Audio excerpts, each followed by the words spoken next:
and was the original intent. But it was out by Crosspatch out that way. And families actually stayed there for a time too. I don't know how many sailors actually stayed there, but this was the way that was what that was meant to be. So in that room, they have artifacts of things that came from all over the island. The spinning wheel, all these things. And it was really interesting when they were trying to do an inventory, and Ruth Moran and Mimi Lane were trying to, for summers, they were doing an inventory of things, and they would come out with something in their hand from this, say, what do you think this is? Who has, or they would even ask people who were in, do you know what this is? And then a lot of times they get information on what people would, and it was amazing how it all came together. And they could get some identification. It was a long time before nobody could Google, of course, so we had to do it that way. But I remember one thing in particular, it was my favorite little thing. It was this thing that had a little adjustment on here, and there were different things, and it looked like there was something to cut. It was like a razor, and different size things, and obviously a very refined sort of thing. Castration tools. No, this was a buttonhole cutter. Because we found castration tools, and we asked my mother what they were in the barn in our old benches. And my brother-in-law goes, Diane, what are these? She goes, oh, those are the castration tools. Yes, this is the way you find out what everything is, and it's amazing. So that was. That was the way that room was. And then the last room was the old island jail. So the jail was there for a certain period of time. I don't know how many visitors, there's no record of how many stayed there. And it was before they had to take them over to the mainland. So they have in there things about the industries, the logging, the fishing, and just general tools that are on exhibit in that room. And then of course our star feature is the lighthouse section with the Raspberry Island Fresnel lens over in the corner. And that one was there, and it was a beautiful piece. It was kind of different from the one. We had some issues come up when they finally built the National Lake Shore, and they were wanting to have the lighthouse get the lighthouse lens back and put it in their facility. But actually we had it before in our facility, and Leo got it from the Coast Guard. There's a lot of correspondence about getting that particular one. Actually, he had wanted to get the Michigan Island one, which is in the Bayfield Visitor Center. And they said it was too big, but they did have this one from Raspberry that they sent over to us. I think we got the better deal. Because the Raspberry one has got that interesting thing where it was wound up like a clock to turn it, and you can see when we turn it on how it rotates and creates the flashing lens light. And that was a time flash code, so they could tell what it was, which one they were looking at. So it was all pretty nifty. We liked it a lot. And most visitors there, it became, you found yourself saying, oh, have you seen the light? So we tried to not. Judy, can I ask, how now, if you go in there, I mean, is it really the same as it was when it was? Very much the same. It's been cleared out a bit. But when they deeded it to the State Historical Society, they said they wanted it to remain as it was. And most of that has been, there were artifacts that we had in there that really should not have been an exhibit. Right. And so they did fill out all the forms for the NAPA agreement, which is the Native American agreement, so they can look and see. And if somebody can state why they feel they should get it, but we just have those off of exhibit and they're down in storage in the vault. default unless someone comes and has a basis to take it. And then also, you know, some of the things were, we had a few things mislabeled in there.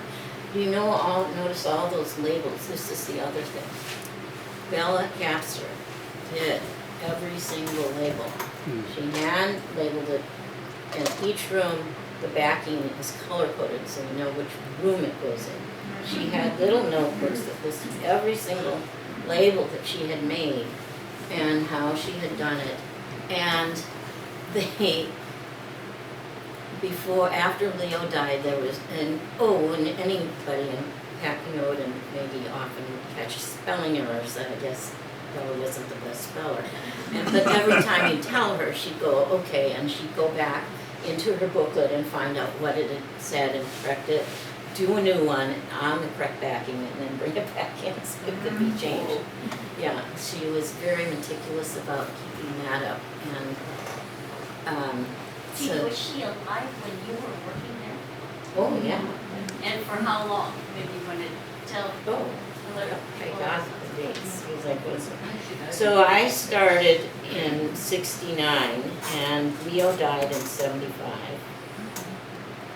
And Bella died, in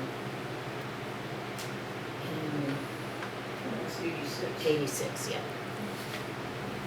Too many minutes. So, she was they worked together really well, and they loved to go out and acquire things that they thought would represent what was here, and that was their plan. They wanted it to stay the same. So basically, they did. Actually, when the new, I still call it the new edition, and yes, it's not new anymore. When the edition was put on, Jean Weber was in charge of the State Historical Society, and she got to know, she walked in, she had been in charge, worked in New Mexico on that Native American museum there.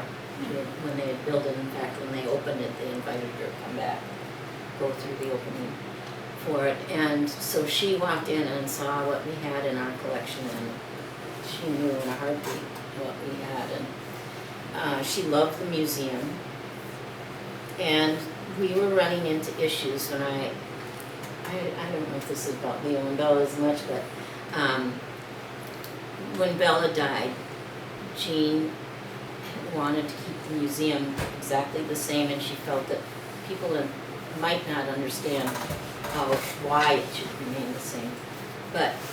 And they would be looking for a place for modern interpretation. And so she came up with this plan to treat the museum as a wonderful style 50s museum that we all grew up knowing, and that's why we're so interested in them, and build an addition that would provide climate controls, which we desperately needed, and would provide storage space and space to work on the artifacts, and a place to have modern interpretation. And so we couldn't do it with the trust fund money, so the state, I got off the ferry, I was teaching in Arizona, and I got off the ferry, and the next day she had the facilities committee from the State Historical Society of Wisconsin here, and she wanted to get this up because she felt it was important that it was done so that the museum was left as the Capsters had wanted it to be. And that's what happened. That's why we have the other things in the way it is, and we can get climate controls. And they had been sending me to some seminars, because that was during the time I was the site director that would raise the money for that building. And before that, she had sent me to something on the care and preservation of two-dimensional objects that was run by, it was at the Minnesota Historical Society. I went down for a week, and I didn't think it would be that interesting, and I was fascinated. They told me there were things to get, there were ways to get grants to do things, but if you didn't have climate controls, you wouldn't be eligible for any of those grants. And Bella and Leo felt that when you left, you just took the things that were tied with thongs down so that the thongs didn't during the winter and just basically closed the doors and went to the deep freeze and not realizing that it wasn't the best. So I found out at that about getting UV shields, and they were on the windows, and also getting photocopies of all of our photos and the artwork.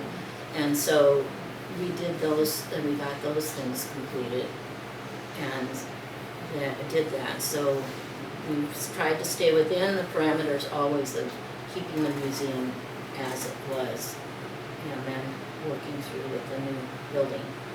With the new building, they also had a year-round facility, and I wanted to remain a teacher, so I said, if you just save a job for me in the summers, I'd like that. I don't know. All year, I like teaching, so that's what happened.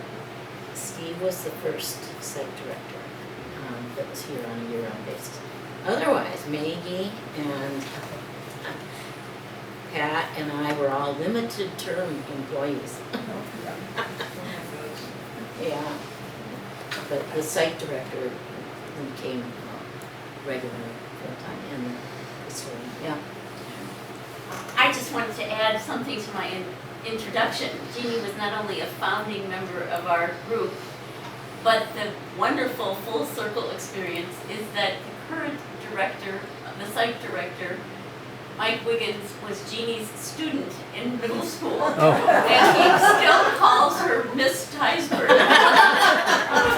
Yeah, when the first year that I was going to be the site director, I didn't want to be, I knew I had to keep teaching, and I was getting my teaching certificate. And so Pat knew I was getting my teaching certificate and asked me if I'd change jobs with her, because it was, she said, in the original